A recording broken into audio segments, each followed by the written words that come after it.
अब पाकिस्तानी फौज एक नया पैंतरा आजमा रही है, आतंकवाद को इस्लाम से जोड़ने की कोशिश कर रही है।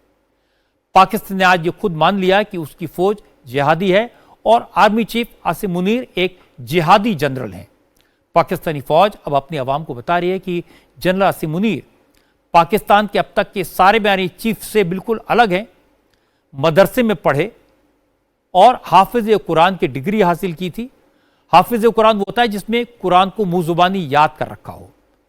आतंकवाद के खिलाफ हमारे ऑपरेशन सिंदूर के जवाब में पाकिस्तानी फौज ने जो ऑपरेशन किया उसका नाम जनरल आसिम मुनीर रखा, ऑपरेशन बुनियान। ऑपरेशन बुनियान उन मरसोस। पाकिस्तान के अखबार नवाए वक्त ने लिखा है कि जनरल आसिम मुनीर ने फजर की नमाज के बाद कुरान देखकर इस ऑपरेशन का नाम रखा था। पाकिस्तानी सेना के प्रवक्ता लेफ्टिनेंट जनरल अहमद शरीफ चौधरी ने प्रेस कॉन्फ्रेंस में माना कि पाकिस्तानी फौज जिहाद लड़ती है। जनरल चौधरी ने भरी प्रेस कॉन्फ्रेंस में कहा था कि उनकी मौजूदा आर्मी चीफ का भी कट्टरपंथी झुकाव है। पाकिस्तानी फौज की इस सोच को आज एक्सपोज किया ओवैसी ने। ओवैसी साहब ने कहा कि पाकिस्तान की हुकूमत, वहां की फौज इस्लाम के नाम पर जो कुछ कर रही है वो गलत है। ओवैसी ने कहा पाकिस्तान तो ठीक से इस्लाम को भी नहीं मानता, कुरान भी गलत इंटरप्रिटेशन करता है। असदुद्दीन ओवैसी ने पाकिस्तानी फौज के ऑपरेशन बुनियान उन मरसोस का असली मतलब भी बताया और वाकई में सुनने लायक है। पाकिस्तान ने अब जो नया हमला किया उसका नाम उन्होंने रखा है कि बुनियानन मरसूसन, माने ये कुरान शरीफ की असफ सूरत की आयत नंबर 4 है, जिसमें अल्लाह ये कह रहा है कि तुम अल्लाह से मोहब्बत करते तो एक सीसा पिलाही दीवार की तरह खड़े हो जाओ। मगर इतने झूठे हैं ये पाकिस्तान की आर्मी, उनका एस्टेब्लिशमेंट। अगर आप उसी सूरे में देखेंगे तो उस सूरे की आयत नंबर 2 में अल्लाह फरमा रहा है कि तुम क्यों ऐसी बात कहते हो जो करते नहीं हो। इसके बाद ये आयत आ रही है। तो इतने झूठे हैं कि कुरान को भी, आयत को भी उसका पूरा मकसद हासिल नहीं करना चाहते। क्या हमारे पड़ोसी मुल्क जब ईस्ट पाकिस्तान में बांग्लादेशियों, बंगाली मुसलमानों पर आप गोलियां चला रहे थे तो क्या आप सीसा पिलाई दीवार भूल गए थे? उस जमाने में उनके जो बहुत बड़े लीडर थे, भुट्टो ने बंगाली मुसलमानों को सुअर कहा था। फिर इनके बहुत बड़े खद्दावर कायद ने कहा था कि जो भारत में मुसलमान है वो मलचाज हैं, माने बिल्कुल ही निचली जात के हैं। अफसोस होता है कि इनको कुरान को भी कोट करने में गलत मसला बनाकर पहले जो आया था उसको नहीं बोल रहे। अल्लाह क्या फरमा रहा कुरान में कि तुम क्यों ऐसी बात कहते हो जो करते नहीं हो। इस सूरत साफ की आयत है। आप बोल रहे सीसा पिलाई भी दीवार। तो हम अपने, और फिर बार बार ये लोग बोल रहे कि इस्लाम की जंग हो रही है भारत से। कौन सा इस्लाम है तुम्हारा, बताओ? कुरान शरीफ की हम सब रेस्पेक्ट करते हैं, इस्लाम की रेस्पेक्ट करते हैं, लेकिन उसका इस्तेमाल जिस तरह से पाकिस्तान कर रहा है उसे असदुद्दीन ओवैसी ने एकदम एक्सपोज कर दिया। ओवैसी ने बता दिया कि पाकिस्तान की फौज कुरान को भी ठीक से नहीं समझती। और लेकिन ये बात नई नहीं है। थोड़े दिन पहले जनरल मुनीर ने हिंदू और मुसलमान का जो फ़र्क समझाया था वो भी कुरान के मुताबिक नहीं है। उन्होंने पाकिस्तान को कलमे से बना मुल्क बताया था। आरिफ मोहम्मद खान ने आपकी अदालत में ये समझाया था कि कैसे ये बात भी कुरान शरीफ के ख़िलाफ़ है। लेकिन पाकिस्तान की फ़ौज हमेशा से मज़हब की आड़ में गुनाह करती है, आतंकवाद को मज़हब के नाम पर पालती पोसती है, दहशतगर्दी मज़हब की आड़ में होती है। जैसे नाम रखा लश्कर ए तैयबा, जिसका मतलब है तो होली फाइटर्स, और वो क्या करते हैं तो सारी दुनिया ने देखा है। हिजबुल मुजाहिदीन का मतलब ग्रुप ऑफ होली फाइटर्स। ये नाम हमने पिछले दिनों में बार बार सुने हैं, लेकिन इनका मतलब जानना भी ज़रूरी है। मरकज़ सुबहानुल्लाह का मतलब होता है हेडक्वार्टर ऑफ ग्लोरी ऑफ अल्लाह। जितने भी आतंकवादी अड्डों के नाम ऑपरेशन सिंदूर के तहत सुने गए, सब में कहीं ना कहीं प्रोफेट मोहम्मद साहब का, कुरान शरीफ का, इस्लाम का इस्तेमाल किया गया, जो दीनी तालीम के बिल्कुल खिलाफ है, इस्लाम के खिलाफ है, कुरान की टीचिंग से खिलाफ है।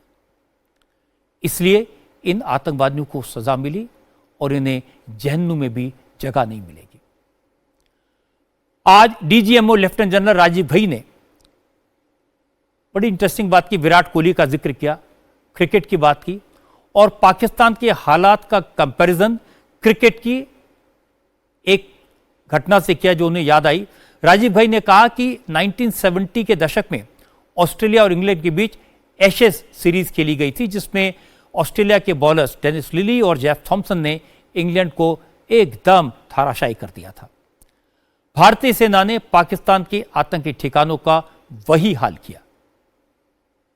जब मैं स्कूल में था तो तकरीबन मेरे ख्याल से ये 70 का दशक था और उस समय इंग्लैंड और ऑस्ट्रेलिया के बीच में, आज शायद क्रिकेट की बात भी करनी चाहिए क्योंकि मैं देख रहा था कि विराट कोहली ने टेस्ट क्रिकेट से रिटायरमेंट ले ली। कई भारतीयों की तरह वो मेरे भी फेवरेट क्रिकेटर हैं।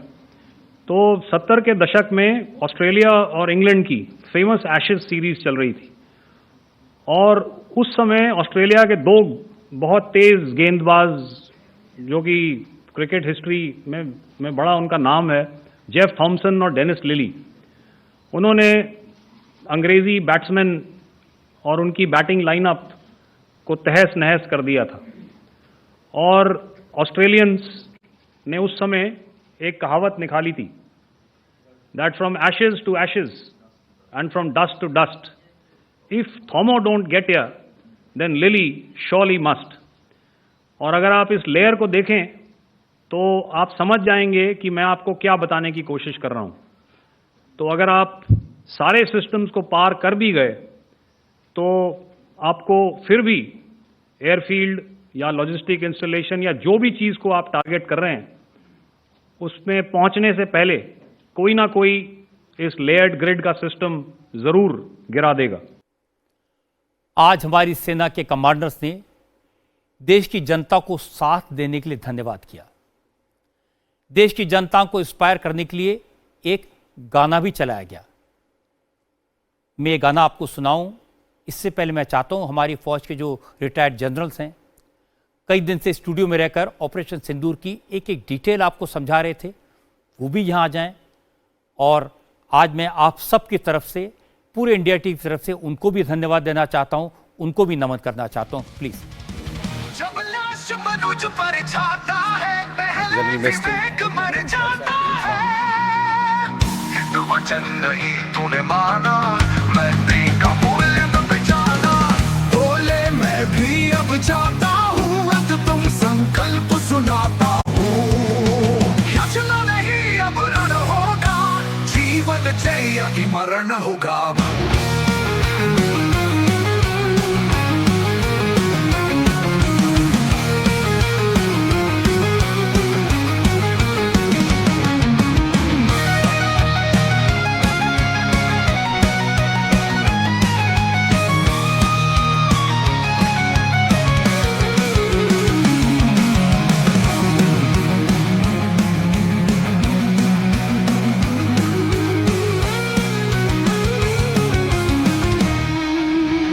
जब नाश मनुज पर छाता है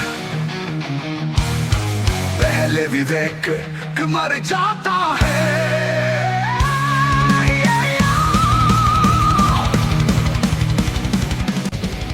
आज डीजीएमओ लेफ्टिनेंट जनरल राजीव भाई ने देश की 140 करोड़ जनता को धन्यवाद दिया और कहा, यू आर द बेस्ट।